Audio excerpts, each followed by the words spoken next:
Assalomu alaykum va rahmatullohi va barakatuh. Aziz kanalim obunachilari, bizni kuzatib borayotgan aziz do'stlar, barchalaringga alangali salom. Azizlarim, hozirgina yetib keldim. Sahar vaqtida Qozog'iston Respublikasi Qaraganda oblastidan ya'ni bir 300-400 kilometr beriroqda Qarajol degan joyga yetib keldim azizlarim. Qarajol, mana ko'rib turganinglardek Qarajol degan poyezdda yetib keldim hozir. 1 sutka avtobusda yurdim. Undan keyin kechki payt 19:32 da poyezdga o'tirganman. Bugun ertalab, ya'ni 21-may kuni ertalabda nimadan poyezddan tushdim.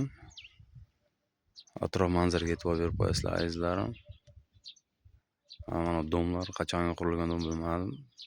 Hamma podyezdlari bo'sh. Bitta ikkita joyda kvartira qilib yashashyapti insonlar.